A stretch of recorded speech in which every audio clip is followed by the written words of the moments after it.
오늘 우리에게 은혜 주실 하나님의 말씀은 창세기 1장 1절부터 5절까지의 말씀입니다. 오늘 본문 말씀은 성경의 첫 출발입니다. 가장 중요한 시작이기도 합니다. 다시 한번 우리 새기면서 한 절씩 교독하겠습니다. 태초에 하나님이 천지를 창조하시니라. 땅이 혼돈하고 공허하며 흑암이 깊음 위에 있고 하나님의 영은 수면 위에 운행하시니라.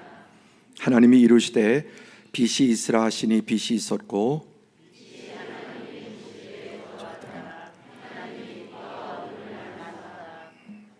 하나님이 빛을 낮이라 부르시고 어둠을 밤이라 부르시니라. 저녁이 되고 아침이 되니 이는 첫째 날이니라. 아멘.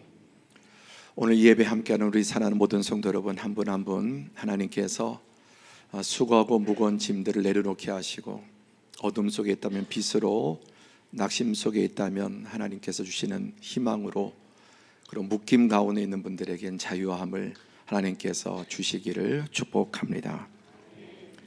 오늘 말씀의 제목은 창조와 질서의 원리라는 제목입니다. 아마 성경 중에 가장 많이 읽은 부분이 창세기 1장, 이 부분은 또 읽고 또 읽고 계속 읽게 되는 부분이지만, 신앙의 성패는 여기에서 갈립니다. 오늘 이 본문 말씀이 잘 우리에게 믿어지고 새겨지면 나머지 부분들은 신앙이 더 빠르게 깊이 있게 토대 위에 세워질 수 있습니다. 먼저 오늘 본문 말씀의 첫째 번 핵심은 창조주 하나님의 만물 창조임을 보여줍니다. 성경의 첫 단어가 태초에 하나님이 천지를 창조하시니라. 이 짧은 구절 속에 과학적인 또 육하 원칙의 모든 것이 다 들어있습니다. 누가 언제 어디서 무엇을 어떻게 왜, 지금부터 기록된 지가 무려 3000년이 넘은 이 책의 첫 출발에 현대 우리가 무엇을 기록하고 기사를 쓰고 또 과학적인 연구하는 그런 원리들이 이 안에 다 새겨 있습니다. 시점은 태초입니다. 그리고 누가 하나님이 무엇을 천지를 어떻게 창조하시니라. 2절로 넘어가고 이제 방법들도 나와 있죠. 성경이 가장 위대한 책임은, 그 이유는 만물의 제1원인이 무엇인가를 분명하게 밝히고 있다는 것입니다. 더 이상 원인이 없는 원인, 그게 만물의 제1원인이라고 합니다. 그 앞에 그러면은 우리가 이런 생각 자주 해보게 되죠. 하나님 전에는, 하나님은 누가 만들었는가? 하나님은. 그렇게 묻기 시작하면 순환 논리가 되어서 끝도 없이 뱅뱅뱅뱅 돌게 됩니다. 그래서 과학이든 철학이든 무엇이든지 첫 출발이 있어야 합니다. 이것을 인정하지 않으면 아무것도 성립이 되지 않습니다.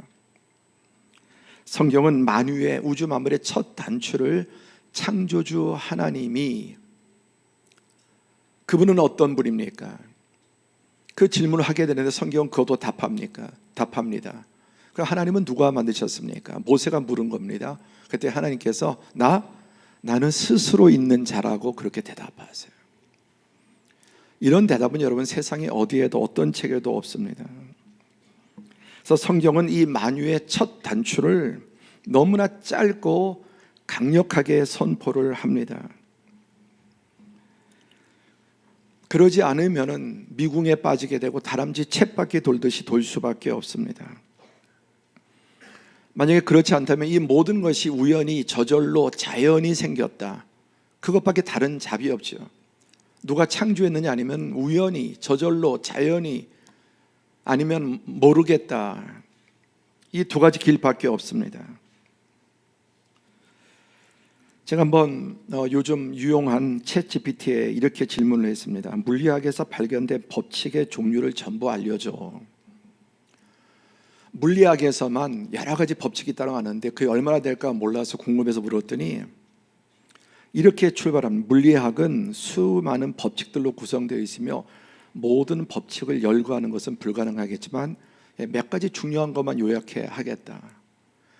물리학을 이 챗 GPT도 다 열거할 수 없을 만큼 물리학에 수많은 법칙이 있다는 겁니다. 그 다음에 다시 질문을 던졌습니다. 화학에서 발견된 법칙의 종류를 모두 알려줘. 똑같은 대답이 나옵니다. 화학에서 발견된 법칙은 매우 다양하며 모두 나열하기 어렵지만 또 중요한 몇 가지만, 그리고 이렇게 쫙 이게 다 법칙들입니다. 생물학으로 갔습니다. 생물학에 발견된 법칙들을 모두 알려줬더니 또 똑같은 대답이에요. 이 생물학 한 가지에서만 발견된 법칙들이 매우 다양하고 방대하여 다 열거하기가 어렵다는 겁니다. 이 챗 GPT가 뭡니까? 인류의 모든 과학과 이성이 만들어낸 그 지식을 다 여기다 쏟아 부었는데, 생물학 하나도 여러분 너무나 그 안에 법칙들이 많은, 수학도 마찬가지. 덧셈 뺄 때부터 시작해서 전체 물리학에서 발견된 법칙을 모두 알려주고 했더니 역시 똑같은 대답이에요. 너무너무 그 법칙들이 많다는 겁니다. 마지막으로 음악에서 발견된 법칙을 모두 알려주고 그랬더니 또 음계부터 시작 조성화면에서 그 음악도 법칙이에요. 음악은 수학이라고 말할 정도로, 미술도 그렇습니다. 이런 법칙들이 각 분야 너무나 많아서 그것을 다 요약할 수도 없을 만큼, 그리고 이것이 다 발견된 것도 아니고 끊임없이 새로운 발견들이, 법칙들이 발견이 됩니다. 무슨 얘기냐? 우리가 사는 이 우주 만물에는 너무나 많은 법칙과 원리들이 종으로 횡으로 그물보다 100배, 1000배 이런 것들이 직조돼요. 우리가 지금 이 자리에 앉아 있는 거, 숨 쉬는 거, 이 모든 법칙들에 다 기반하고 있는, 이 중에서 여러분 한 가지, 어떤 한 가지만 법칙이 무너져도 존재도 못합니다. 만약에 만류인력의 법칙이 없어진다, 또 생물학에서 삼투압의 법칙이 없어진다, 지금 살아있을 사람 아무도 없습니다. 한 가지만 없어져도. 그러니까 이 모든 것이 우연히 저절로 생겼다고 생각해요. 그게 여러분 무신론자들, 물질주의자들, 이 모든 것이 그냥 어쩌다가 우연히, 하나도 아니고 이 헤아릴 수 없는 분야의 이 법칙들이 우연히 저절로 그 모든 것이 조합돼서 지금 우리 생명체가 존재하는데, 아니면 성경에서 말하는 전능한 창조주께서 이 모든 것을 설계하시고 만드신 것인지, 아니면 이 모든 것은 완전히 다 우연의 산물이다. 어느 게 과연 이성적이겠습니까? 신앙적인 게 아니라 어느 게 과연 이성적이겠느냐는 것입니다. 유진 피터슨 목사님의 메시지 성경을 현대인이 읽기 쉽게 번역한 거죠. 그 서문에 이런 말씀이 나옵니다. 가장 먼저 하나님이 계신다. 하나님께서 모든 것을 목적대로 창조하시고 모든 것을 주관하신다. 이것이 어긋나면 우리는 어느 것 하나 똑바로 이해할 수도 없을 뿐 아니라 똑바로 살아갈 수 없다. 하나님을 믿고 하나님 말씀대로 살면 똑바로 살아가게 된다. 여러분 스스로 정도 차이자 경험하지 않습니까? 하나님이 가장 먼저 계시고 모든 것을 목적대로 창조하시고 주관하십니다. 이 중에 뭐 하나 어긋나면 똑바로 이해할 수도 없고 살아갈 수도 없습니다. 여러분 성경이 여러분을 똑바로 살게 하지 않습니까? 저는 성경의 가장 좋은 것 중에 가장 대표적인 게 나로 하여금 반듯하게 살아가도록 계속 만들어 가신다는 겁니다. 뭐 예수님에서 복을 받고 뭐가 어쩌고저쩌고 보다도 빛 가운데 살아가도록, 어그러진 것을 자꾸만 잡아주고 바르게 살고 바르게 생각하고 행동하도록, 물론 이것은 평생의 과제이지만 그렇게 만들어가고 있습니다. 여러분 자신도 그렇지 않습니까? 하나님 말씀대로 살면 정말 여러분 말씀이 똑바로 살아가도록 우리를 이끌어주지 않습니까? 이어서 우리는 하늘과 땅에서 무슨 일이 일어났고 있는지를 알고 싶어한다. 또 그 일들과 조화를 이루려면 어떻게 해야 하는지 알고 싶어한다. 이 이야기에서 전개되는 이야기와 이정표들은 너무나 단순해서 어른은 물론 아이들까지 쉽게 이해할 수 있다. 그러나 그 단순성은 너무 심오하기도 해서 우리의 참된 인간성에 어울리면서 하나님의 영광이 되는 행동으로 우리를 이끌며 하나님께서 우리와 함께 걸으시는 구원의 길에 우리를 평생토록 참여시킨다. 이 성경의 이야기, 하늘과 땅에 어떤 일이 태초에 일어났고 우리 알고 싶죠. 그래서 과거로 알려고 하는데 한계가 있습니다. 또 우리는 그 모든 것과 어떻게 조화를 이루면서 우리가 세상을 살아갈 것인지, 그 이야기는 너무나 단순해서 아이들도 이해하기 쉽고 너무나 심오해서 그 누구도 다 이해할 수 없는 신비로운 이야기예요. 그리고 그 말씀대로 살아가는 게 참된 인간성에 어울리면서 하나님께 영광이 되고 창조주의 목적대로 우리를 이끌어 가시고 무엇보다 우리를 그 길에 걸어가게 참여시키는, 여러분 우리는 소설에 참여하지 못합니다. 드라마, 영화에 참여하지 못합니다. 근데 우리는 성경에 참여하고 있어요. 그렇지 않습니까? 여러분 지금 성경에 여러분의 삶이 계속 이끌려 들어가고 여러분의 삶이 성경이 삶으로 들어오고 여러분의 삶이 성경대로 만들어져 가고 있지 않습니까? 우리 평생을 참여시키고 영원토록 이 하나님의 이야기에 참여시키는 능력이 있습니다. 아까 말씀드린 대로 모세는 하나님이 부르시자 도대체 당신이 누구신데 나를 부르십니까? 그랬더니 하나님 두 가지로 말씀하셨어요. 너희 조상 아브라함과 언약을 맺은 그 하나님, 아브라함과 이삭과 야곱의 하나님. 근데 그 하나님은 어떤 분이십니까? 나는 스스로 있는 자이니라. 내가 나다. 내가 끝이다. 하나님을 만든 하나님은 그런 것은 없다. 그리고 그 스스로 있는 자가 너희를 내 백성으로 선택하고 또 구원하기 위해서 보내셨다고 그렇게 말씀합니다. 그리고 모세오경을 다 선포한 이후에 성경의 모세오경이 토대거든요. 함께 신명기 30장 19절 시작. 내가 오늘 하늘과 땅을 불러 너희에게 증거를 삼노라. 내가 생명과 사망과 복과 저주를 내 앞에 두었은즉 너와 내 자손이 살기 위하여 생명을 택하고 하늘과 땅을 불러 너에게 증거를 삼는다. 무슨 말입니까? 하늘과 땅 우주 만물이 증거물이다. 아까 말씀드린 물리학의 법칙들, 또 생물학의 법칙들, 화학의 뭐 등등등 이런 모든 이런 것들이 도대체 어떻게 저절로 있을 수 있고 어떻게 이런 것들이 전체적으로 조화를 이루어서 우리를 존재할 수 있게 하는가? 한 가지만 무너져도 다 무너질 수 있습니다. 제가 전에 어디 병원에 가서 이렇게 글을 읽는데 이런 이야기가 참 인상적이었습니다. 고통은 이상이 있는 부분을 찾아서 해결하라는 신호다.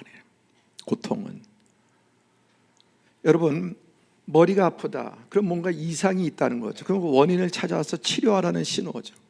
배가 아프다, 또 어디가 우리 아프다고 하는 것은 지금 정상이 아니다라는 신호를 주는 겁니다. 그래서 그것을 빨리 고쳐서 건강하라고 하는 거예요. 그러니까 고통이 여러분 얼마나 고마운 거냐. 우리의 삶에도 이런저런 정신적인 고통, 물질적인 고통, 관계적인 고통, 육체적인 고통은 사인이다. 하나님의 이 법칙에서 어긋났기 때문에 고통이 온다는 거예요. 문제가 온다는 겁니다. 가정에도 하나님 말씀대로 살지 않으면 가정에 고통이 오고 몸도 정신도 모든 면에 관계도 그렇습니다. 그래서 고통은 비정상이라는 신호니까 그걸 원인을 찾아서 해결하라는 사인이라는 것입니다.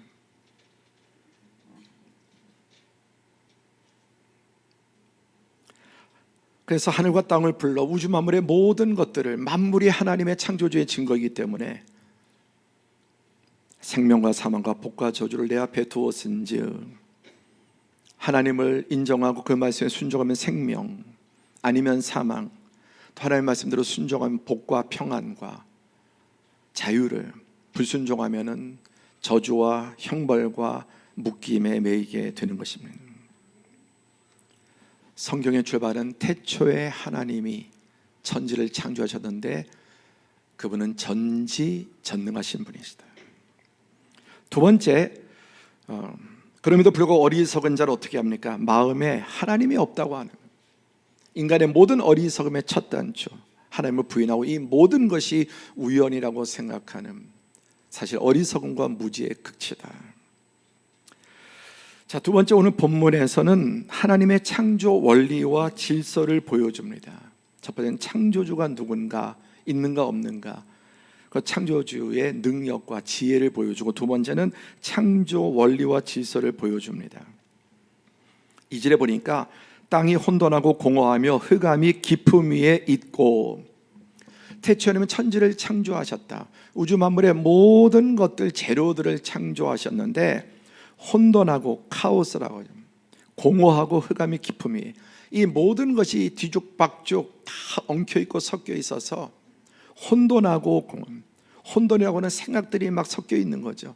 환경과 상황과 여러 가지들이 막 꼬여 있고 섞여 있을 때, 그리고 공허합니다.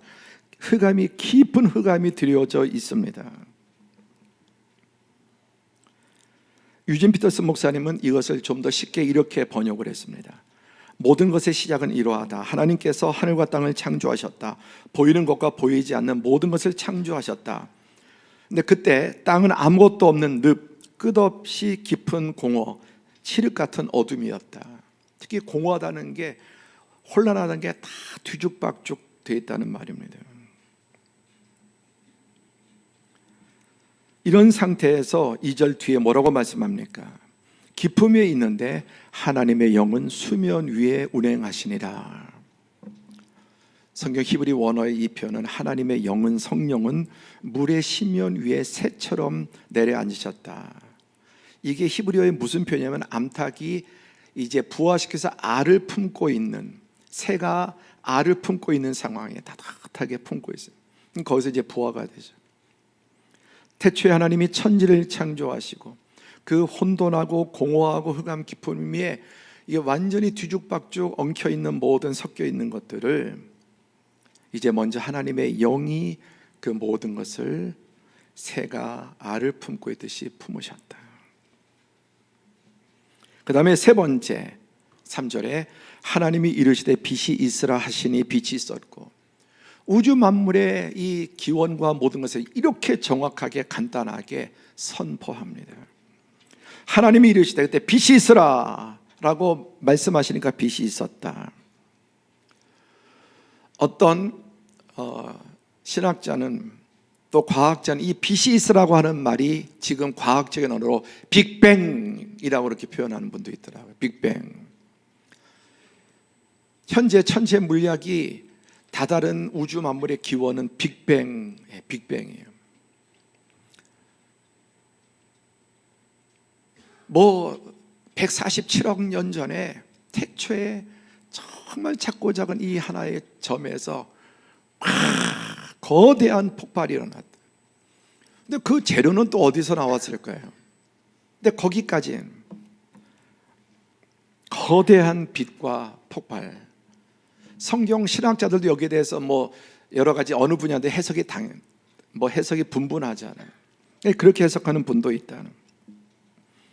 태초에 정말 어마어마하게 작은 그 점 하나에서 거대한 폭발이 일어나서 지금 계속 우주가 점점 팽창하고 있다고 하지 않습니까? 지금 우리 태양 지구가 속해 있는 은하를 우리 은하라고 하죠. 우리 은하에 별이 몇 개냐? 지구 같은 위성이 아니라 행성이 한 4천억 개 된다고 합니다. 우리 은하계에서 가장 가까운 은하가 안드로메다라고 하죠. 빛의 속도로 이 안드로메다 은하까지 253만 7천 광년을 가야 빛의 속도로 가장 가까운 은하가 있습니다. 현재까지 은하가 몇 개 되느냐? 천체 물리학에서 발견한 은하의 수가 한 2조 개 정도 된다 그래요. 그리고 관측 가능한 은하의 크기, 지금 과학으로 은하가 얼마나 큰가, 이쪽 끝에서 이쪽 끝까지 빛의 속도로 930억 광년을 가야, 그런데 이게 지금 빛보다 빠르게 팽창하고 있어요. 우주가 계속해서 팽창하고 있다는 겁니다.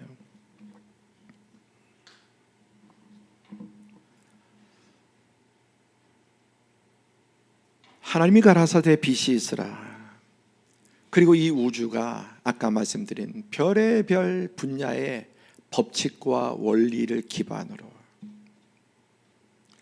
여기서 한 가지만 무너져도 우주 모든 게 존재할 수 없고 다 분해되는 거예요. 이게 저절로 이렇게 이루어져 있다? 대단히 비이성적인. 그런데 여기에 3절에 하나님이 가라사대 빛이 있으라 하시니 빛이 있었고, 이 말씀을 신약에서 받아서 요한복음은 이렇게 설명을 합니다. 우리 한 절씩 교독하죠. 태초에 말씀이 계시니라. 이 말씀이 하나님과 함께 계셨으니 이 말씀은 곧 하나님이시라. 그가 태초에 하나님과 함께 계셨고 만물이 그로 말미암아 지은 바 되었으니 지은 것이 하나도 그가 없이는 된 것이 없느니라. 그 안에 생명이 있었으니 이 생명은 사람들의 빛이라. 참빛 곧 세상에 와서 각 사람에게 비추는 빛이 있었나니 그가 세상에 계셨으며 세상은 그로 말미암아 지은 바 되었으되 세상이 그를 알지 못하였고 자기 땅에 오매 자기 백성이 영접하지 아니하였으나 곧 그 이름을 믿는 자들에게는 하나님의 자녀가 되는 권세를 주셨으니 이는 혈통으로나 육적으로나 사람의 뜻으로 나지 아니하고 오직 하나님께로부터 난 자들이니라. 말씀이 육신이 되어 우리 가운데 거하심에 우리가 그의 영광을 보니 아버지의 독생자의 영광이요 은혜와 진리가 충만하더라. 아멘. 이런 설명 보셨습니까? 이 세상에 어디에도 태초에 말씀이 계시고 그 말씀이 우주만 하나님의 가라사대. 그런데 그 3절의 가라사대가 태초부터 계신 하나님의 말씀, 그 말씀이 우주 만물을 창조했고 지은 것이 그가 없이는 존재하는 것들이 아무것도 없다. 하나님 외에는 다 하나님의 피조물, 눈에 보이는 것과 보이지 않는 것을 지으신 분. 그런데 그 말씀이 육신이 되어 사람이 되어서 이 땅에 인간으로 오셨다. 그 창조주의 영광의 면류관인 인간이 하나님을 반역하고 사단에 속아서 영원한 저주와 멸망에 빠지는 그 인간을 구원하기 위해서 태초에 만물을 지신 그 말씀이 인간이 되어서 오셨는데 사람들이 영접하지 않고 배척했다. 왜 그런가? 33절에 이는 혈통이나 육정으로 사람의 뜻, 인간의 이성으로 알 수 있는 영역이 아니다. 오직 하나님께로부터 난 자들, 하나님께로부터 택하심을 받은 자들이 믿음으로 이것을 받아들이고 이해하고 이 참된 빛 가운데 살아가게 될 것을 말씀합니다. 그래서 요한복음 17장 3절에 보면 영생은 곧 유일하신 참 하나님과 그가 보내신 자 예수 그리스도를 아는 것이니라. 이것을 받아들일 때 이 우리의 마음 영혼 속에 형언할 수 없는 평안이 오는, 영생은 태초에 하나님이 또 우주 만물을 창조하시는데 하나님의 영이 이 모든 지으신 뒤죽박죽된 모든 재료들 암탉처럼 품으시고 그 안에 이제 하나님이 가라사대 우리 5절까지 읽었지만은 하나님이 계속해서 말씀으로 창조하시고 하나님의 법칙을 부여하시고 이 모든 것을 무질서에서 질서, 카오스에서 코스모스로 바꿔나가시는, 만들어가시는. 그래서 성부, 성자, 성령이, 그래서 이것을 우리가 믿고 받아들이는 것은 하나님이 택하신 자가 성령의 감동으로 이것을 받아들이게 되고 구원을 얻게 되고 하나님의 자녀가 되는, 이 영생 유일하신 참 하나님과 그가 보내신 자 예수 그리스도를 아는 것. 누가 알게 하시는가? 사람의 뜻과 생각과 이성과 연구가 아니라 성령을 보내주셔서, 할렐루야, 너희가 나를 택한 것이 아니라 내가 너희를 택하였다고 말씀하셨습니다. 4절로 넘어가면 빛이 하나님 보시기에 좋았더라. 이 하나님의 계획대로 목적대로 착착 진행될 때 좋았더라. 그리고 여기에 보면은 하나님이 빛과 어둠을 나누사 하나님이 빛을 낮이라 부르시고 어둠을 밤이라 부르시니라. 이름은 주인이 지을 수 있습니다. 저녁이 되고 아침이 되니 이는 첫째 날이라. 그러면서 하나하나 차곡차곡 질서대로 점층적으로 점진적으로 만물을 창조해 나가십니다. 시편 104편 24절에 여호와여 주께서 하신 일이 어찌 그리 많은지요. 주께서 지혜로 그들을 다 지으셨으니 주의 지으신 것들이 땅에 가득하나이다. 과학에 발달되지 않을 때에도 이 하나님의 영감을 받은 사람들이 주께서 하신 일이 어찌 그리 많은지요. 주께서 지혜로 완전한 전지하신 그 지혜로 그 모든 것을 다 지으셨으니 주께서 지은 것들이 땅에 가득하나이다. 얼마나 많은 생명체들이, 얼마나 많은 동물들, 식물들, 또 이 천지에 가득합니까? 또 시편 136편 5절에도 지혜로 하늘을 지으신 이 우주 만물, 이 지구뿐만 아니라 하늘을 지으시되 지혜로 그분이 지으셨습니다. 또 잠언 3장 19절에는 여호와께서는 지혜로 땅의 터를 놓으셨으며 명철로 하늘을 견고히 세우셨고, 이 모든 것은 도무지 우연히 저절로 될 수 있는 일이 아니에요. 전지하신 그 지혜자, 전능하신 창조주께서 하늘, 생명, 땅, 터 모든 것들을 견고히 세우셨다고 말씀합니다. 그래서 이 창조 기사의 핵심은 하나님이, 그 다음에 가라사대, 그리고 하나님이 이름을 지으시고, 이 모든 것은 무에서 유로, 그리고 무질서에서 질서로 섭리와 목적을 가지고 지음받았음을 말씀하고 있습니다. 그 결과가 무엇입니까? 하나하나 하나님 보시기에 심히, 하나님 보시 좋았더라, 좋았더라, 좋았다. 다 완성되었을 때 심히 좋았더라.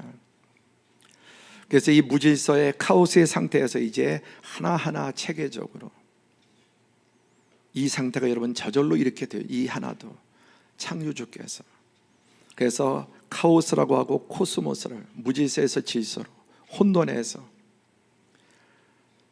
그리고 하나님께 특별히 이 우주 만물 가운데 전보다 작은 이 지구, 여기에 하나님의 모든 법칙들, 질서들을 다 쏟아부으셔서 생명체가 존재해요. 눈꽃 결정 하나도 이렇게 질서 있게 그냥 마구 생기는 게 아니라, 이런 것들이 과학이 설명을 못하는 거예요. 이렇게 된다는 것만. 도대체 어떻게 이렇게 되는지. 코스모스, 질서라는 말이죠. 꽃 한 송이에도, 여기에도 여러분 하나님의 이 창조주의 지혜가 집약되어 있어서 한 가지 생물학의 법칙만 여기서 빗나가도 존재하지 못하거나 병들고 시들고 죽는 것입니다. 고린도전서 14장 33절에 하나님은 무질서의 하나님이 아니시오 오직 화평의 하나님이시라. 창조하시되 무질서하고 뒤섞여 있는, 뒤범벅이 되어 있는 것들을 하나하나 착착착착 이렇게 질서, 그리고 화평은 하모니, 이 모든 법칙들이 하모니를 이루어서 오늘 우리가 이 자리에 존재하고, 그런데 자꾸만 인간이 반역하니까 이 카오스, 죄와 하나의 법칙을 어기니까 자꾸만 파괴되는, 창조세계가 자꾸만 파괴되고, 그리고 병들고, 이 지구온난화라든지 모든 것들이 창조 원리에 역행하기 때문에 인간의 탐욕으로 이런 파괴와 이런 고통이 오게 되는 것입니다. 그래서 세 번째, 법칙과 질서를 순응하며 사는 삶. 법칙과 질서를 순응하는 삶. 같이 우리 제목 한번 더 읽어보죠. 시작. 법칙과 질서를 순응하며 사는, 이게 순천자라고 하는, 역행하면 역천자죠. 독일의 위대한 철학자 칸트의 묘비에 이렇게 써 있다고 합니다.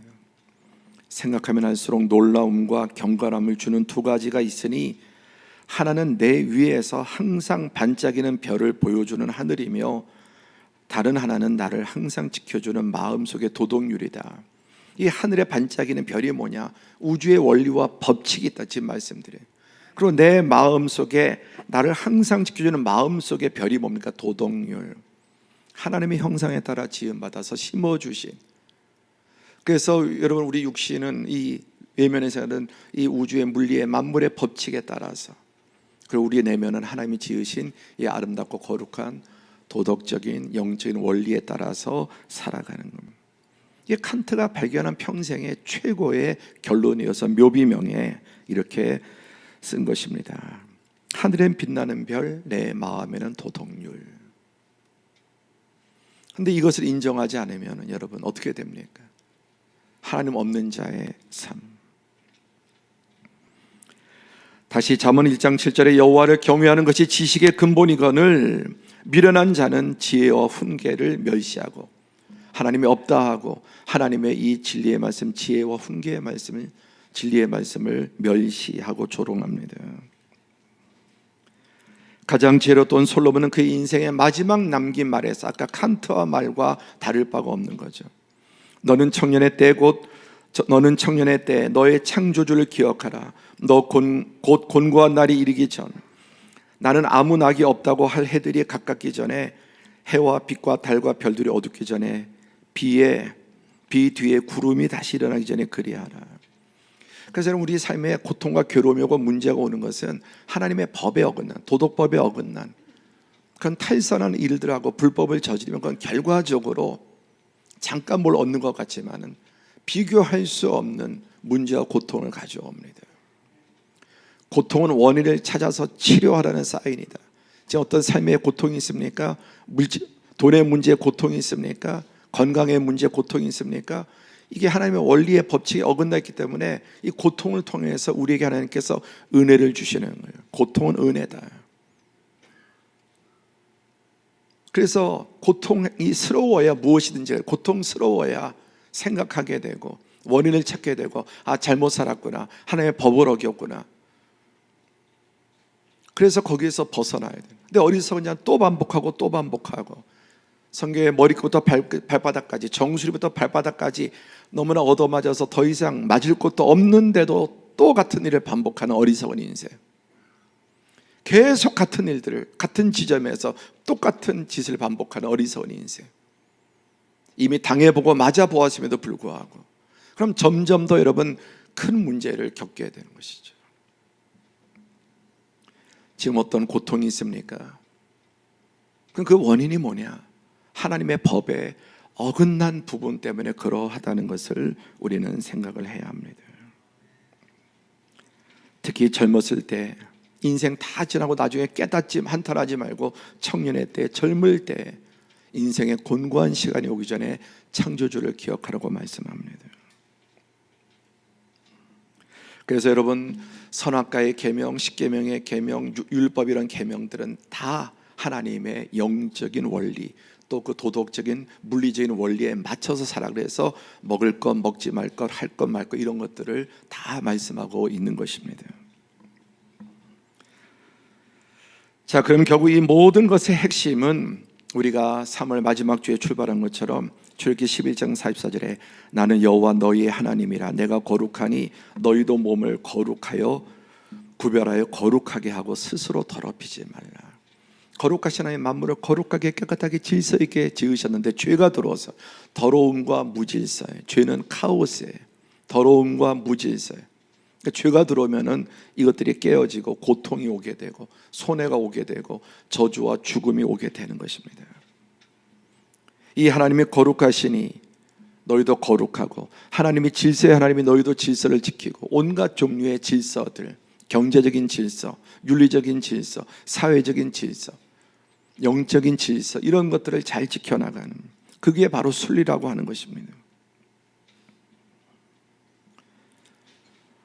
육신의 생각은 사망이요, 이 죄악된 생각에서 벗어나면은, 하나님 말씀 벗어나면 그건 사망이 온다. 영의 생각은 생명과 평안이니라.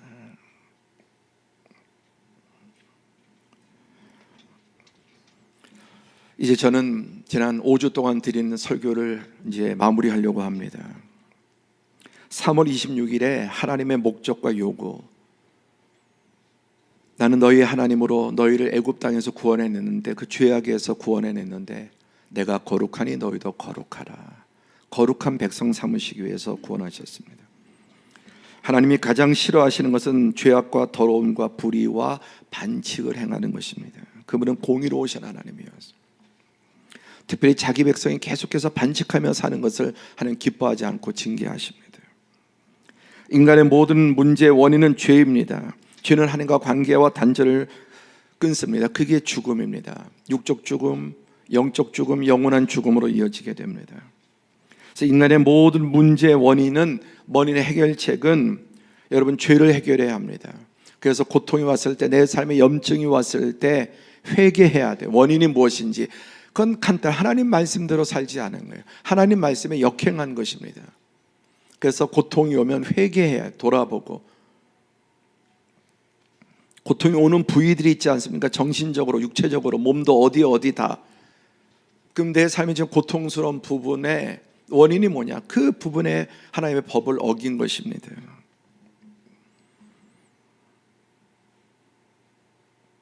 그래서 예수님께서 십자가 대속을 통해 단번에 완전히 영원히 이 죄 문제를 해결해 주셨습니다. 그래서 이제 우리는 성령 안에서 이것을 깨닫고 죄 짓고 문제가 있을 때는 죄 짓지 말아야 하고, 지었으면 죄를 회개해야 되고, 또 우리는 정직한 영으로 하나님 앞에서 내가 지은 죄에 대한 대가를 또 지불하려고 하는 마음, 그게 진정한 회개입니다. 죄는 짓고 죄의 낙은 누리고 죄악의 그 열매는 따먹지 않으려고 하는 그 마음도 여러분 원리에 어긋나는 것입니다. 그래서 죄를 지어도 궁극적으로 용서하시고 구원하시지만 우리가 반칙한 죄에 대한 결과를 치르게 하십니다. 이제는 성령님을 보내주셔서 이런 것들을 깨닫게 해주시고, 특히 자기 백성에 더 민감하게 왜? 그래야 거룩한 백성이 되고, 그래야 멸망에 이르지 않고, 그래야 가짜 믿음으로 살다가, 헛된 믿음 가지고 살다가 멸망하지 않기 때문입니다. 성령을 보내주셔서 우리를 중생하게 하시고 성화하게 하시고 예수님은 닮아가는 삶을 살아가게 해주십니다. 4월 2일에는 삶은 영의 열매입니다. 영이 주인이고 우리의 몸은 종입니다. 그래서 마음이 주인이고 영이 주인이어서 우리의 몸은 영이 시키는 대로 합니다. 그래서 이제 거듭난 사람, 그 안에 하나님의 성령이 들어오셔서 이제 그것이 씨앗이 되고 싹이 되어서 점점 더 하나님의 모든 자비하심으로 너희를 권하노니 너희 몸을 하나님이 기뻐하시는 거룩한 산제물로 드리라.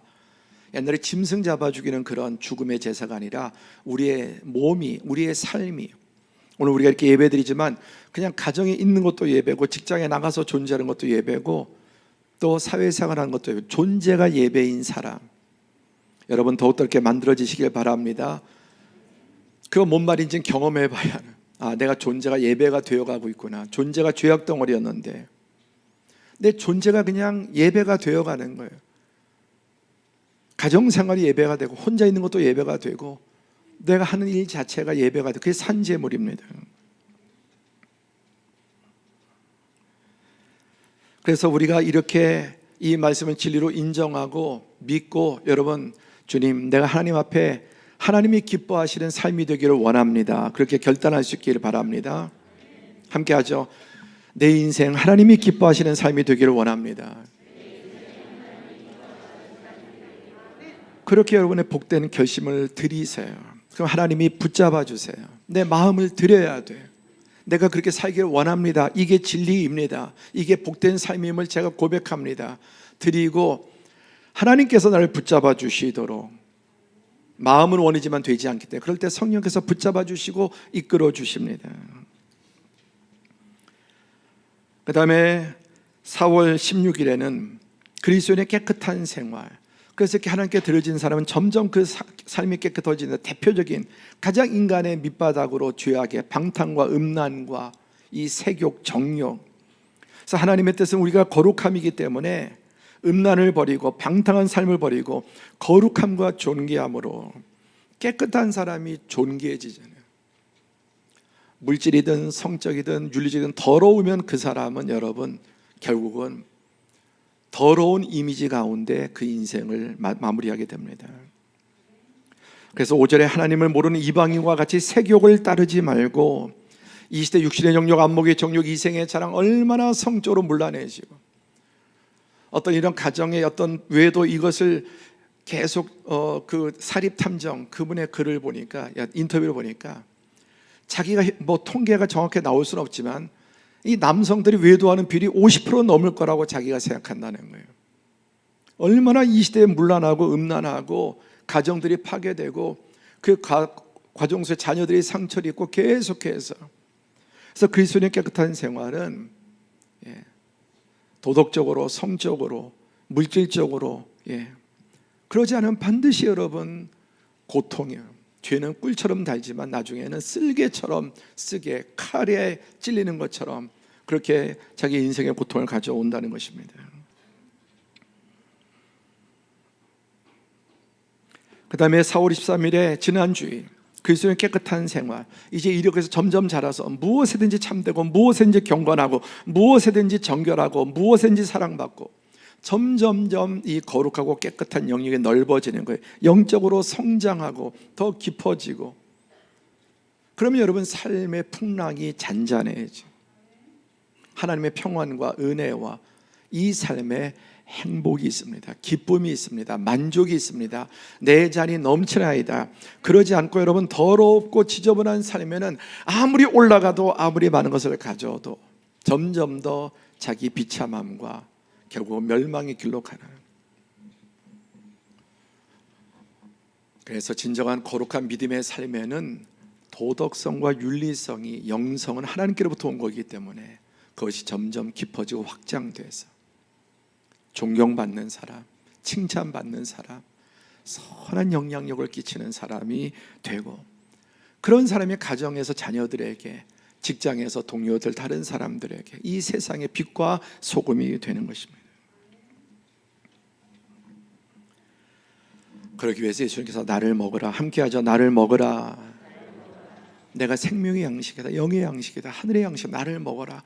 나를 먹으면 그 사람이 산다. 영적으로 살고 하나님의 생명이 살고, 먹으면 먹을수록 그가 강해지고 하나님의 성령이 충만하게 임하게 되어서 성령의 사람이 되는 것입니다.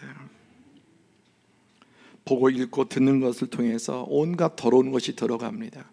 그래서 여러분 더러운 것을 먹지 말고, 음란한 것을 먹지 말고, 깨끗하지 않은 것들을 먹지 말고 계속 깨끗한 생명의 말씀, 생명의 양식, 생명수를 마셔. 영이 건강해지고 살아나서 육을 지배하고 이기게 되는 것입니다. 하나님께 더 가까이, 빛 가운데 더 가까이, 생명과 복으로 더 가까이 나아가는 것입니다. 이 모든 것이 빌립보서 4장 13절 시작. 내게 능력 주시는 자 안에서 내가 모든 것을 알 수 있느니라. 그러면 이것이 진림을 받아들이고, 주님 제가 이렇게 살기를 원합니다. 아멘. 그렇게 간구하세요. 그러면 그리고 먹으세요. 생명의 양식을 먹으세요. 그리고 하나님의 도우심을 구할 때 영의 양식을 먹으며 자라고 강해지고 생명의 샘이, 생명수가 내 기가람을, 그래서 욕망들이 사라져.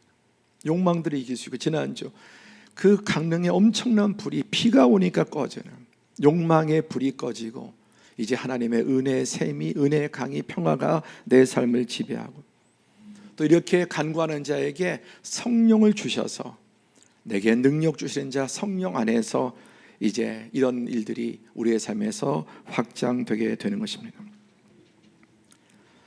마지막으로 이러한 사람의 삶의 결과에서 주어지는 최종적인 결과들을 보게 돼요. 0에서 시작해서 오늘 창조의 질서 원리를 생각해 보았습니다.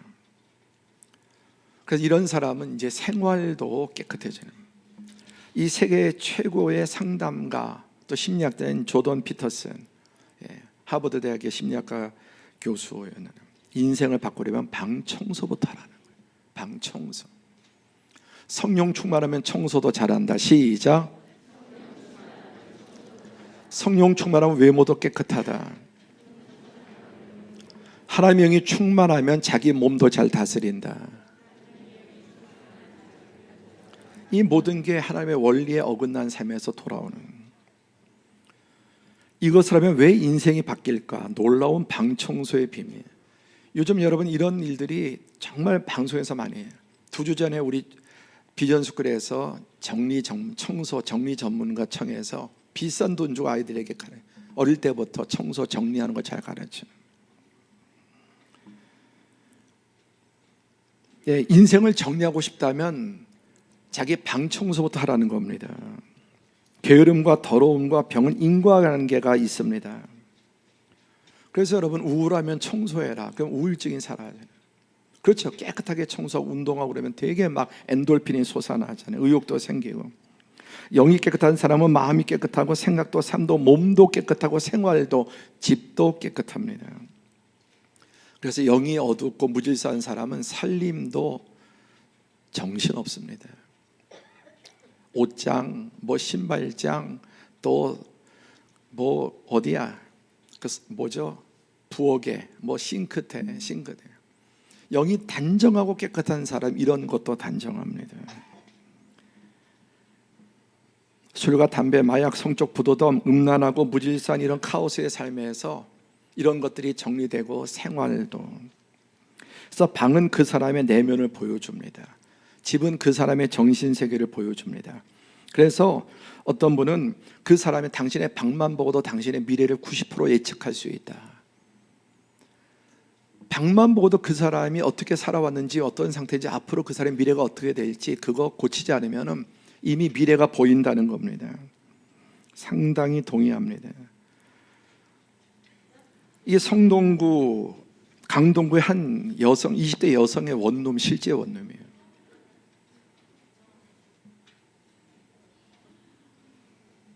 그래서 특수 청소 그 회사를 불러서 이거를 차로, 여기서 사람이 지금 살고 있는 거예요, 여성이. 그래서 바깥으로 나갈 때는 깔끔하게 이렇게 차려입고 한 집의 모습은, 여러분 이 정도까지 아니어도 유사집이 있을 거예요. 오늘 아침에 교회 나오면서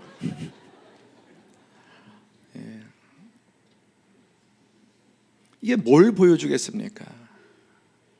그 사람의 정신세계, 삶이 어떤가를 보여주는.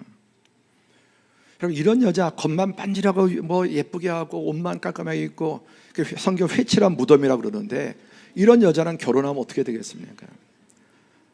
인생 완전히, 남자도 마찬가지예요.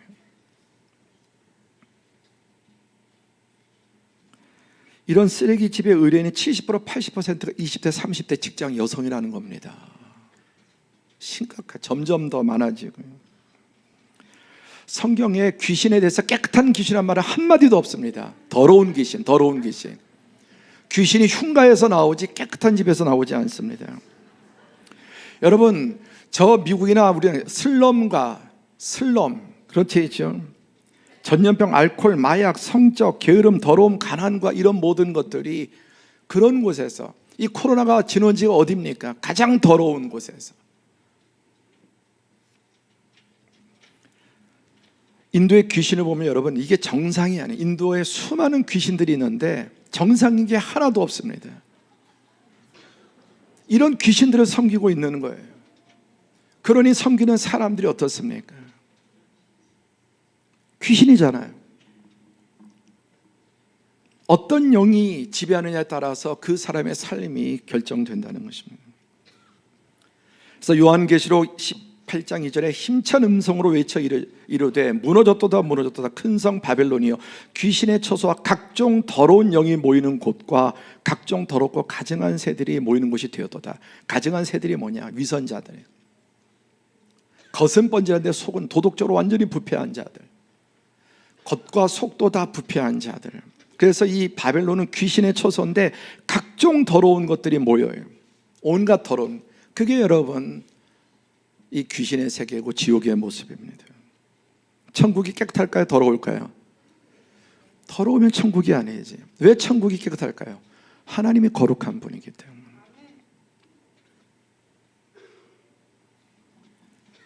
제가 작년 11월 우리 노회에서 성지순례를 갔습니다.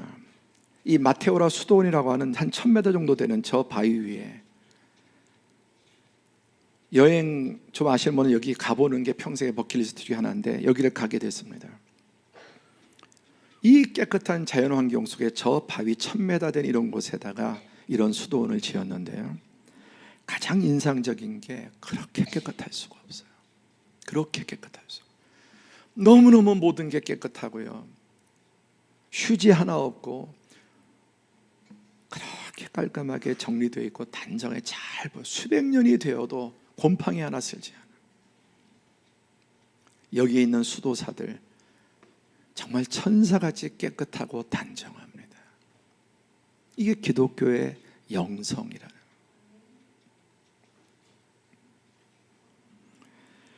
말씀을 맺습니다. 하나님의 영에 거룩한 사람은 그 마음도 그의 생활도 그래서 도덕적으로 윤리적으로 점점 깨끗한 사람이 돼요. 빛이 들어오면 어둠이 나가고, 그리고 삶도 질서가 생기고, 이 말씀대로 살면 영혼이 잘나같이 범사가 잘 육신도 강건하고 우리의 가정생활도. 여러분, 이제 여름이 오고 있는데 우리 만물이 새로워지는, 오늘 예배 끝나고 집에 가서 청소 잘 하시고요, 날마다 그때그때. 전 요즘 설거지하는 취미가, 제가 설거지하면서 과거에 설교하면서 아내가 살림을 못한다 여러 번 말씀드려요. 요즘 우리 아내 너무너무 설거지 잘해요. 집이 너무너무 깨끗해요. 그래서 집에 늘 들어가고 싶어요. 그 들어가면 교회 나오고 싶지 않아요. 깨끗하니까. 기도하겠습니다.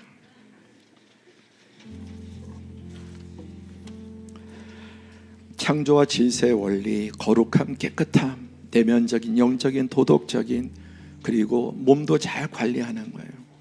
외모도 깔끔하게 잘 관리하는 거예요. 그리고 가정생활, 아이들 키우는 것, 살림하는 것, 직장생활, 우리 교회도 깨끗하게 관리해요. 함께 하셔야 돼요.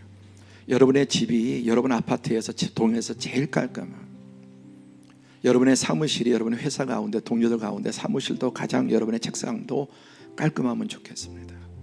그렇게 만들어 나가는 하나님의 영을 통해서 이 창조주의 모습대로 바꿔나갈 때 은혜와 평강과 복이 더해지게 될 줄로 믿습니다. 함께 기도하겠습니다.